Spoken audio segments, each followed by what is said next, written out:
Dear Vice Presidents of the European Parliament, this is a historic moment, and on behalf of the organizers and in my capacity as the Executive Director of the European Roma Institute for Arts and Culture, I welcome you to this historic ceremony of the handover of the replica Sigismund of Luxembourg's Roma decree to the House of European History on the occasion of the 600th years anniversary of this historical document. We are here today on the initiative of Member of the European Parliament, Mr. Péter Polák, and we celebrate his initiative.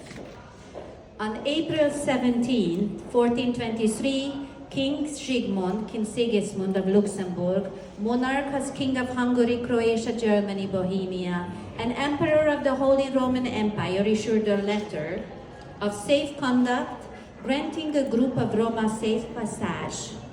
This document was among the first ones of that time that provided Roma with a certain type of dignity and freedom. It was also issued at a time when anti-Roma legislation was increasingly being passed across Europe. Today, as we commemorate this historical Roma decree, we are reminded that we, the Roma, the largest ethnic minority in the European Union, are an integral part of the history of Europe. Evidence of this is this handover ceremony happening in the presence of such distinguished guests and with interventions of the high-level representation of the leaders of today's Europe, and most importantly, the Roma community. Taves baktale Romale, ure dragi frale.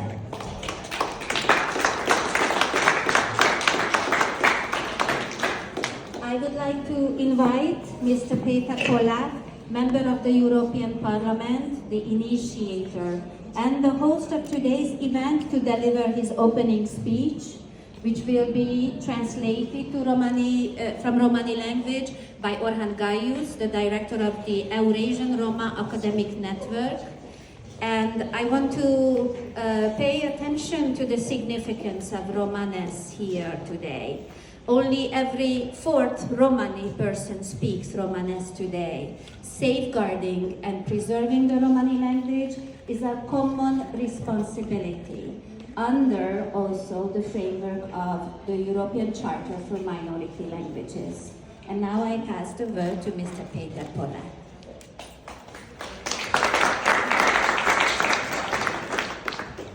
Počívale raňale, te počívale brajale. Te napríklad teraz je história, naštiti keras kreácia pro Antonipe. Their friends and their colleagues, if we don't know the history, we don't know our destiny.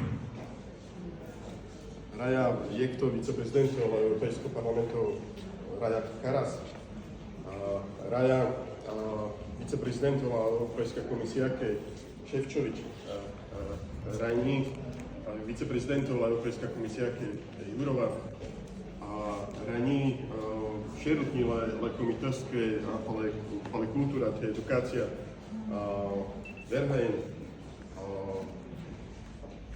mire kolegu randelo parlamento som bachtaloka javinanka tej, kaj šaj fundravas udar andro europejsko ker, ale história, la Romania história.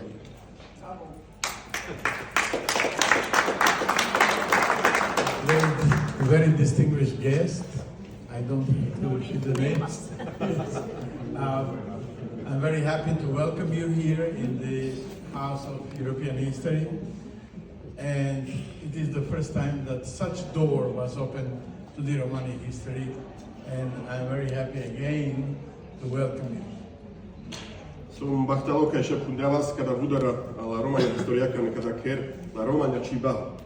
Savi inšukar, savi jek čib Andre maškar samore čiba sa savenca vakereno manušan de Europa. I'm very happy to start with the Romani language.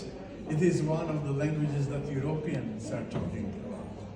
Som bahtalo che kadai di kaf bud manušen andare politikani area andare akademicko area andare kulturne historické ti andalo NGO organizácie andale Evropa. I'm very happy to see representatives of the political structure, say, of the Europe, of the European Parliament as well. And I'm very happy to see representatives from academic world. I'm very happy to see the people from the NGOs as well. A da žive andro Evropako v centru andro Bruselo pundrava so budarla Romania la historia che sa venani pringiargian Evropa. Today we are opening the door to the Romani history that unfortunately was not so well known. Andal šov berša palal Andrej Evropa pez Leromenke načivla zla čest. Kavka sa teada žive pez Leromenke Andrej Evropa načivela čest.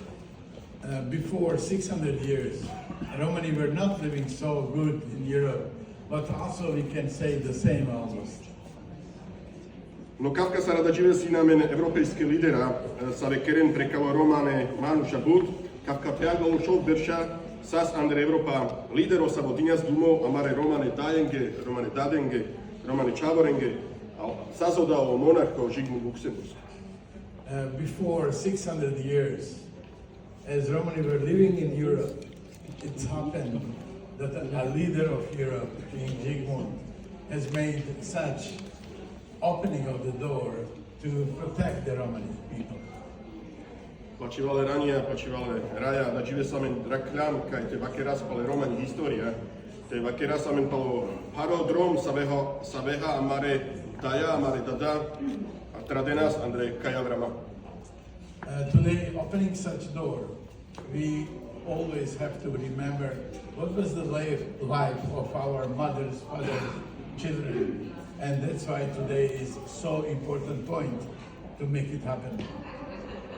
O Roma hine neki pareder etnicko nacija Andrej Evropa. The Roma are the biggest minority nation in Europe. Andrej Evropa meno Roma živas budcar eftašel berša. We are in Europe about 700 years. Romani historia Andrej, Evropa kri historia, a da žive znane. And the Romani history, unfortunately, doesn't take part in the general European history. A pačavka je da žive spundrava so budara la Romania historia ke Andrej historia la Evropa. I believe this is the opening door for the Romani history in this house and in Europe too. Pena sa menge čačipen teada žive andro biš to jekto vekož si Leromenka Andrej Evropa mek bud budara pandle. Today, I might say that in this 21st century, many doors are closed for Romani people. No pačav, kaj budara besakana kundraven. I strongly believe that those doors will be open from now on. A najsarav tu menge sa vorenge kaj budara kundraven. And thank you for having me to open also. Thank you.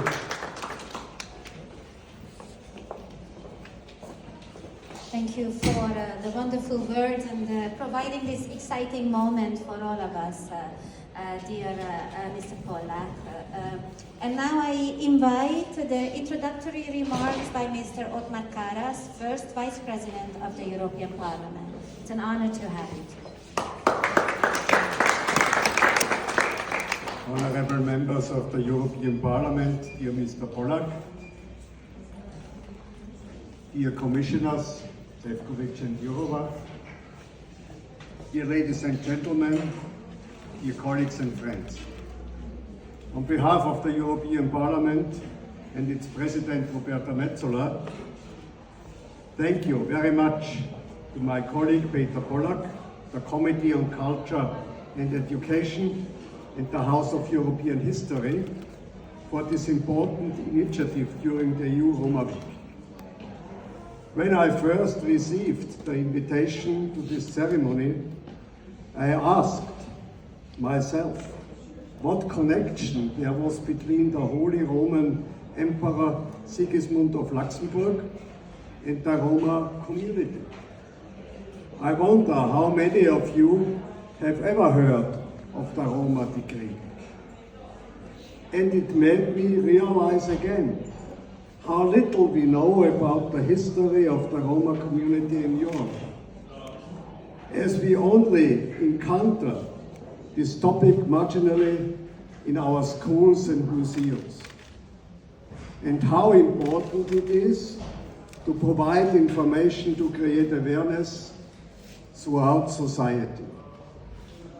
Today, we celebrate a great vision, a degree which gave Europe a new dimension, a degree which can be of useful inspiration still today, a degree which is not about Europe's past, but about its future, our future.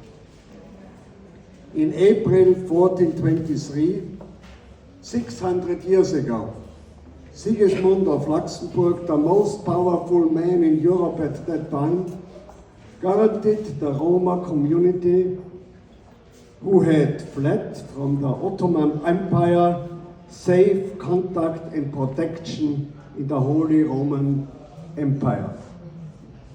This was the first time since the arrival in Europe that the Roma were recognized as legal entity and accepted as ethnic group. Thanks to this decree, the Roma were not only able to spread throughout Central Europe, but also came to Italy, France, and Spain for the first time. Sigismund continued the idea of his father Charlemagne: Europe should be one. He was mediator, but also defender of this vision. In this spirit, ladies and gentlemen, the Roma Decree is an early example of solidarity in Europe. It was a passport, a European passport. It shows that coordinated legal migration is not only a solution and necessity, but also an enrichment for Europe at the same time. Europe cannot close itself to migration and asylum and pretend that walls will solve our problems. Today, it is totally clear, I hope for all of us, and the majority of the European citizens. We have not yet passed the test of history. Despite some progress, we have not done enough to support the Roma population in the European Union. They continue to face discrimination and racism. This is inaccessible and unacceptable.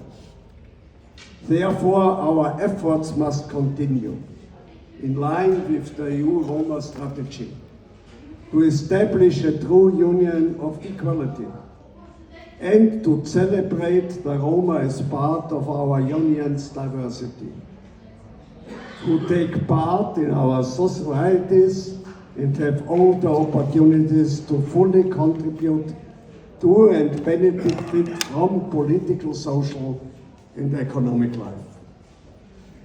Ladies and gentlemen, dear colleagues, history is an open book of wisdom. Let us not be afraid to look back into history, to see how ancestors tried to solve challenging situations. It is not always necessary to reinvent the wheel, because as Cicero said, Historia est magistra vitae. History is life's teacher. Thank you and all the best.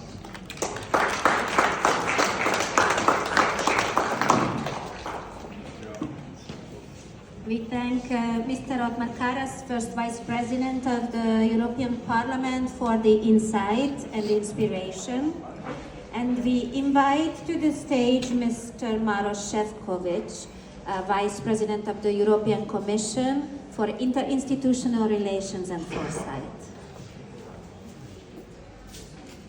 Thank you very much, Madam, dear First Vice President of the European Parliament, my dear colleague Vice President of the European Commission. I see a lot of honorable members of the European Parliament, and of course I would like to greet especially Mr. Polak, because he was the one who brought us together for this very important event. And of course, I am honored myself that I can participate today for this handover of this very important replica of Sigismund of Luxembourg Roma's decree. And as Mr. Karas very precisely described, it was kind of travel document, residence permit of the time and epoch which dates 600 years ago. And I think that this house, the House of European History, is indeed a perfect host venue as a location that gathers, promotes and raises public awareness of historical accounts and evidence about people and nations that have contributed to our joint European history. So I think that replica found very good also new house here, because this is where the young people are coming to learn about European history, and clearly the history of Roma people is the history of Europe.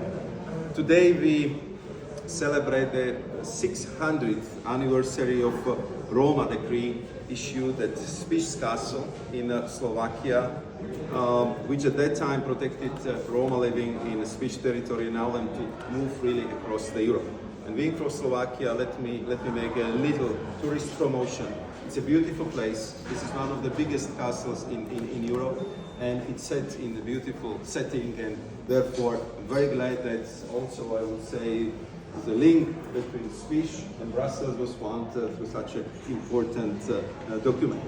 I think if you look at the decisions taken by the Sigismund of Luxembourg 6th century ago, clearly this reminds a telling example of good leadership in which the governance of territories is guided by the principle of caring and of protecting all people living on the territory. And the decree serves as a valuable history lesson as well that we should all cherish and promote. And I think that having replica here in the House of European History will no doubt serve this person. As you all know, in recent years, the European Commission has demonstrated its strong commitment towards the Roma people and supporting their equality and inclusion. And I think that Viera Jourova, as a Vice President, is spearheading these efforts already for a long time. And we should be very thankful for that and for all her efforts. As you know, as recently as in 2020, we adopted and strengthened EU Roma strategic framework, which was followed up by 2021 Council recommendation, Roma equality, inclusion and participation, which was unanimously adopted by all European member states. And I think that this both initiative emphasize the importance of fighting and preventing discrimination against the Roma people in education, employment, health, housing, supported by EU funding instruments. So to conclude, I really would like to once again thank and congratulate the organizer, member of the European Parliament, Mr. Polak, but all those involved in documenting this historical testimony. I believe that today's event will help deepen knowledge and build public awareness of the history of the Roma people at the European level, as it was so well said by the organizer, Mr. Polak, and also First Vice President of the European Parliament. Thank you very much.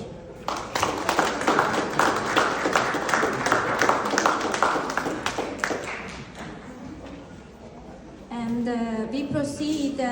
It is our honor to invite to the stage Mrs. Vera Jourova, Vice President for Values and Transparency of the European Commission. Thank you very much, ladies and gentlemen, dear colleagues, dear friends. There are good things happening in this complicated world. I wanted to thank wholeheartedly to Mr. Polak and everybody else who supported this fantastic initiative. You said that this is opening the door for history and attracting attention to the history, culture and language of Romani people. And this is the right thing to do, because this is the history, culture and language of European citizens. And there is too much ignorance still in the EU, too little knowledge about these things.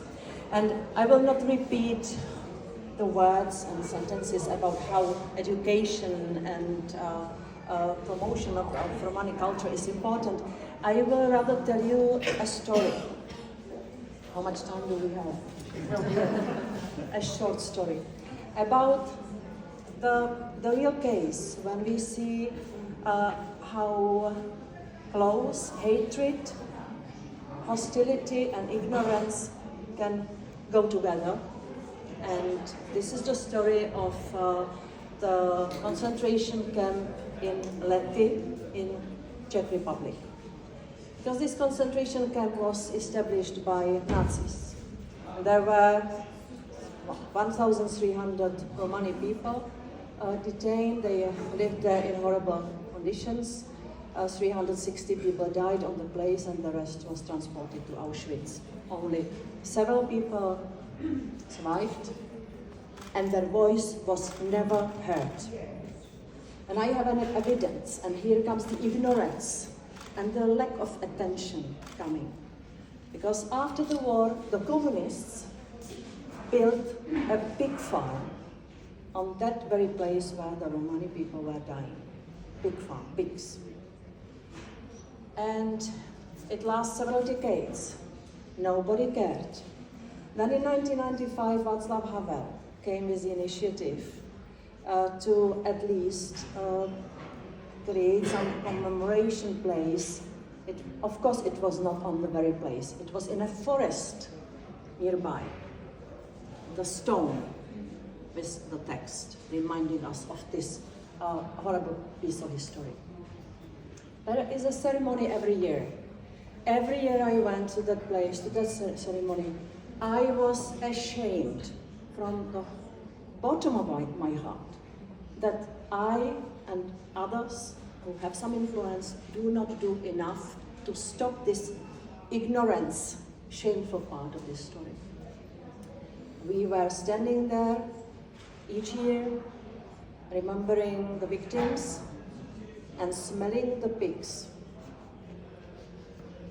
But it was not the pigs smelling, it was us smelling, because we did not do anything against that.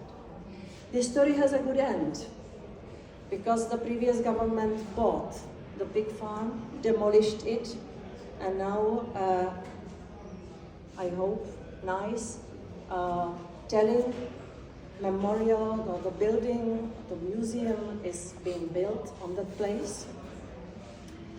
There was a member of the extreme right party who was denying Holocaust by saying that it was just working camp, it was not concentration camp, the people were not dying there. He was convicted by the court for denying Holocaust. So these are good ends of this horrible, shameful story of our history. I hope the memorial will be open still this year. If not, I hope it's planned for this year. I hope it will be next year. If I am still in the mandate, I will invite you all, because this is worse. Going there, this is another tourism marketing. Sorry, Marek. I had to do that. By the way, in the next mandate, you might be good in my portfolio. So, sorry, I was maybe a little bit long, but I think that these are the lessons which we have to keep in mind, and not to remain ignorant and how to say it? I don't have the word. Thank you very much, and once again, thank you for inviting me, and thank you for this initiative. Thank you. Important words from Vice President Jourova on the lessons learned and praising our united efforts for the Lety concentration camps, rehabilitation, and building a real memorial site, not just for Roma, but for the European community. Thank you. We had a short and beautiful musical interlude by Máté Palásti, a young and brilliant guitarist, a musical prodigy who has been playing music since the age of 6 A former student of guitar master Ferenc Schneidberger, he has performed at various European stages and around the world, including India, Cuba, Mexico. Roma roots are very important in his life and influence his music. His first CD was released last year, and yes, we have a few copies on site. Mate, please take the stage.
magical. Thank you, Matt.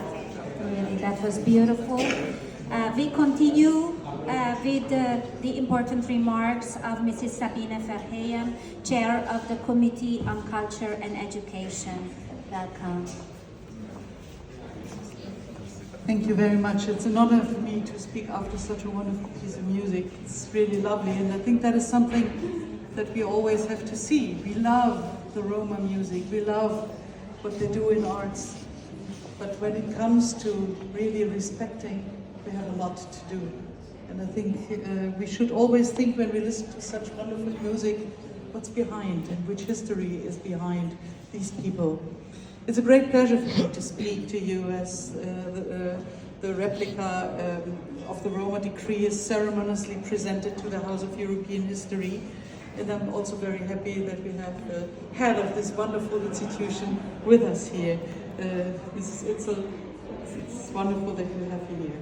I want to start by thanking you, dear Peter, for all your efforts to make this possible. I know that was a lot of work and a lot of engagement you do to present this wonderful replica to us and to the House of European History. The history of the Roma community in Europe, numerically, we already heard, the largest minority group, has been and continues to be underrepresented in our societies and in our historical memory. Not only in our museums, there is little to no evidence of the history and culture of this nation, but also in our schools, in our school books, in the curricula, there is a lack of education about the Roma community and therefore also a non-understanding of what this means. The Roma community have also made a vibrant and rich contribution to Europe's cultural and historical heritage. Everything, however, starts with education. And if you don't know about that, if you don't know about the influence they had in history, if you know about their history of this wonderful nation, then we cannot really put it into a context. Proper reflection of Roma history and culture in curricula and textbooks should be a must to our European education systems. Without knowing the past, we cannot fully understand the present and shape the future. It is valid for Roma history as for any other. The teaching of history in education plays a crucial role in creating a fundamental basis for mutual understanding in societies. Such learning encompasses the requirement to learn from the bright and dark moments of our histories alike. Thus, any engagement with history needs to be reflexive and self-critical. The next generation should be given the chance to better understand the history of the Roma community, and this can only happen through proper education. We should not rest behind stereotypical thinking, but create a real understanding for each other and especially for marginalized groups. To encourage our citizens, especially young Europeans, to become actively involved in discussing history and to contribute to an informed historical memory, teachers and students should be given the trust and resources to address their own country's history objectively and self-critically in broader European and global contexts. I think that is very, very important, and we heard this story you told, Commissioner Jourova. I think it is important really to reflect on what happened in our countries in the past and learn about that for the future, and also to raise the awareness on where we do come from and what we have to reach for the next generations. We in the Committee on Culture and Education will not get tired of standing up for the importance of history in education, not only in formal education, but also in informal education. And the exchange programs we are providing from the European Union side are especially for that, to learn to know each other's culture, to learn to know other people everywhere in Europe. And taking a look to this wonderful document, it was the first passport for Europe, and it was the first, let's say, also kind of Discover EU program, because it gave the opportunity for the Roma people to travel. I know that's a little bit vague, but I think it is important, and we learned also out of that we really have to exchange about the different cultures and accept and pay respect to all cultures we have in Europe, and the Roma culture was always also influencing our developments. And coming from Germany and listening to that story, I know that we reflected a lot in our country on our history, openly and self-critically. But when it comes to the Roma history, we have a lot to do more. And I think that is something we should remember when we are talking about these times, these very dark times in Europe and especially in Germany, that we have also to keep in mind the other groups that were tackled by these horrible actions that were taken during this time. And I think that's a first step. And let me also tell you, I'm a little bit proud, and I now also make the tourism part. Sigismund was crowned in the city where I do come from, the city of Aachen. So we have close relations to this emperor, as Aachen was the coronation place for all the Roman emperors of the German of this construction. And he was also a German emperor. Somehow even he came from Bohemia. And so I'm also a little bit proud that this person made that possible at that time, where also the times for Roma were not easy. And I think we have to learn from this, to keep open, to keep open-minded, and to learn to know and to get engaged with these communities, with all the communities and minorities we have in Europe. I think that's very important, and that lies in the fundamental values of the European Union. And who knows it better than our commissioner, vice presidents we have here today, that this is a big part of Europe and we should show it. And that's why I'm very happy that we have now this also for the House of European History, to show that we are remembering also Roma history. Thanks a lot. Let's work together to ensure that today's handover to the replica to the House of European History is just the beginning of making Roma history more visible in museums, in education, and in general. Thank you very much.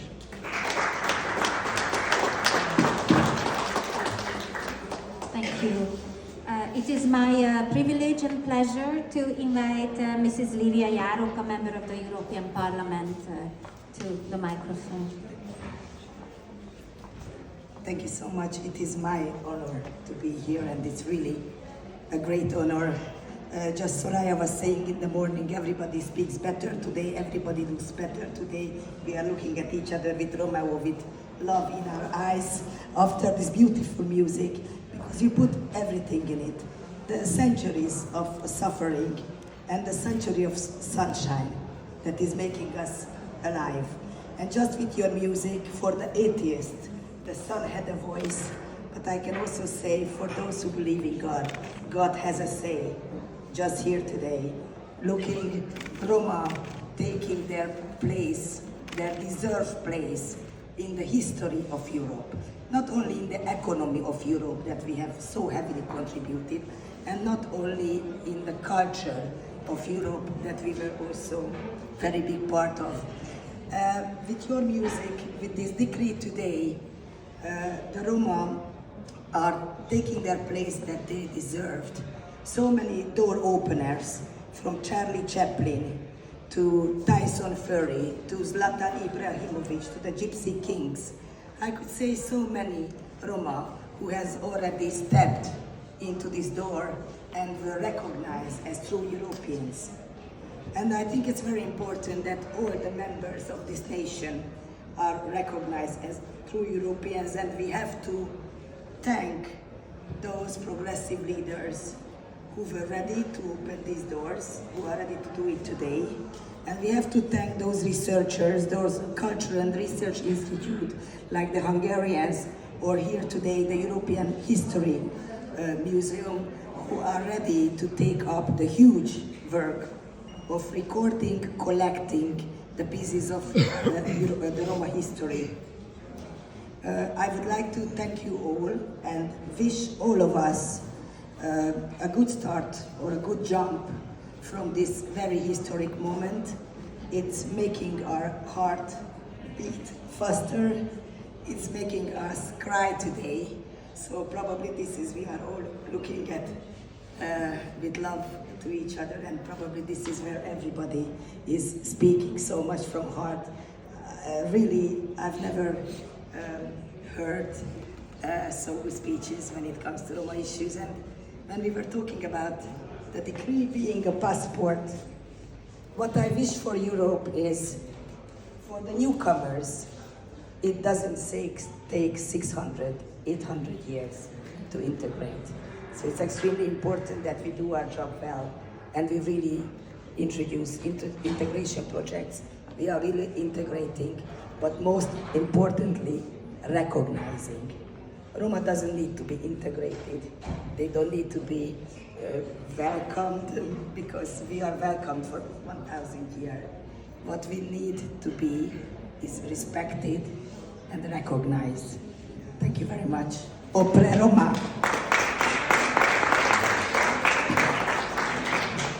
Opre Roma, Lilia, thank you so much.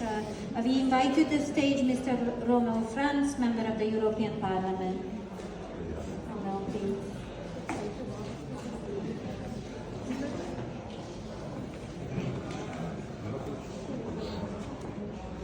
Lascio dire smoșale gioviale, kai shuka, kai humekoi, kai naște racau, semența, kai naște racau mio romanes, ma sentengi romanes nina, mei un but porangles, kai miropral, o Peter, kai daskova, kai hummer lauter kierle. Can I work in English? Du möchtest genau das in Englisch. So Romanes? Hakame. Let me. My brother Roma Franz, member of European Parliament, we speak a Sinti dialect, language. And I, as Rom, I do understand it. Okay, Mike. So, he was saying that he's very happy and welcoming you all. And what his brother Peter Polak has been doing today is very important. He's taking very historical moment to introduce this decree to Europe. And then I think it's better when I switch to English. Though it was a little bit of a demonstration about our heterogeneity, what we have as Romani people in Europe. And that is, I don't tell this to my brothers and sisters because they know this, but I must say this to the non-Roma Romani community, and that is not really recognized our heterogeneity, how many we are, how different we are, how many languages we are. It was an example now when I spoke my Sinti Romanes, and we have 200 dialects in Europe, and it shows how multicultural our Romani community in Europe. And I think today it's a very smart step that we have this. This is part of our history that we have this here in this European house. But it must be more about us as European part of this European community. That means my people are living since more than 600 years here in Europe, in Germany. That means that I am not a rotation European. That means I have my home here in Europe. And that's very important that the politicians, the policy, and the Commission is very, very important to recognize this, that we are heterogeneous and that we are a part of Europe, the full European part. And let me say one very important thing too. We are now here, we are all happy, we are proud of this. But let us think about the situation of our people in East Europe, in Romania or Bulgaria or in Ukraine, where our people are confront with really hard racism, anti-Gypsyism, that they have no choice. They must survive in woods. I was there now in Ukraine and I've seen our people there. Their life experience are 40 years. They are living in woods with no houses in more than 20 years. You know, that's something what is really important. And that means to solve this situation, to have equal participation, no more, no less, only equal participation. That means, and that's a call to European Commission, we don't need recommendations. Recommendations is not helpful. We need laws, we need binding strategy. So it's very important because anti-Gypsyism is the biggest form of racism what we have in Europe. And more than 10 million people are suffered from this, and children are suffered from this anti-Gypsyism. And we can solve only this problem when we have laws against anti-Gypsyism and that we can fight with these laws, that we have equal participation to rescue this culture and these children who have only an equal success to all the four important points. And then, I mean, this can be really a beginning. How many times our minority was not mentioned in the European House? Now it's a beginning. Now let us build a bigger exhibition about our part as European citizens here in the House. And I think that will be important, and I'm really happy that many people in the Parliament is behind this topic completely. And I will mention it again, please, to the Commission. We need laws, not recommendations, to have an equal participation, and that human rights have really an effect, that we have equal rights in every area. And that's important, and that, I think, is a place where we can work now and to build more, to give more information about this European heterogeneous minority in Europe. Thank you very much.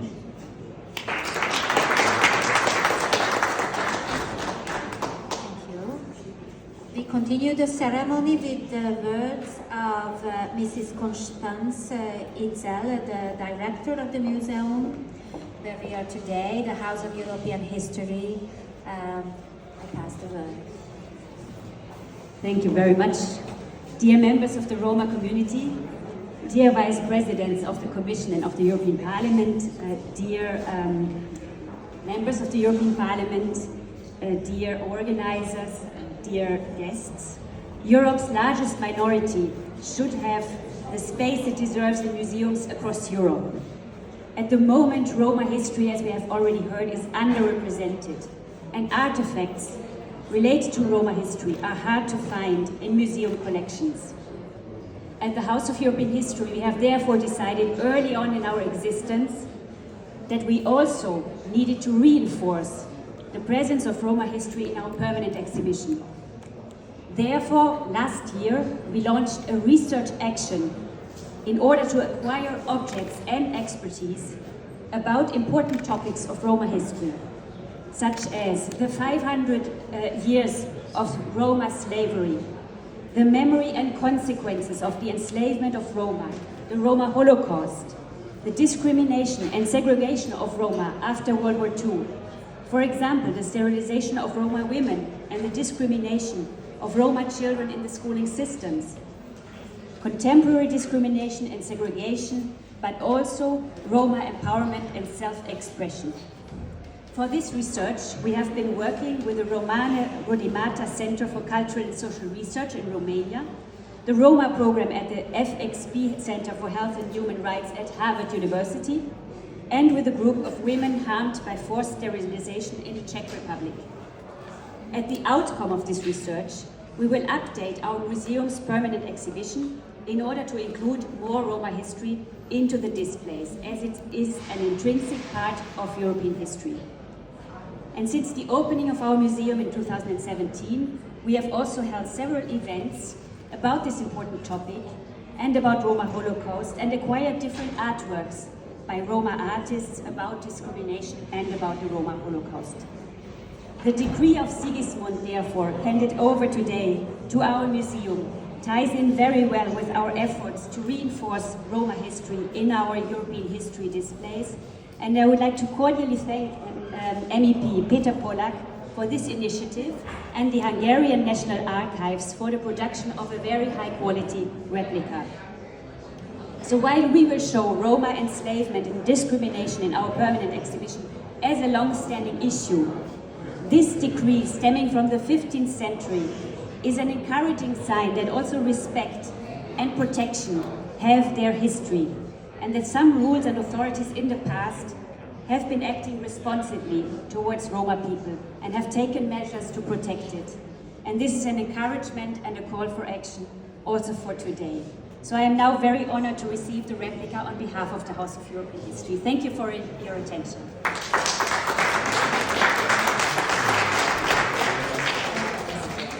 I request Mrs. Constanz Itzel and Mr. Peter Polak to go to the front and prepare your cameras, because this is the actual historic moment of handing over the historic document to the House of European History.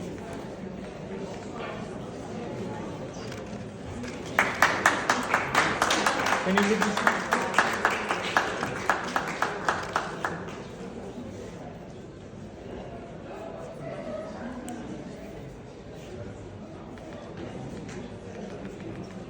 Thank you. I request Matt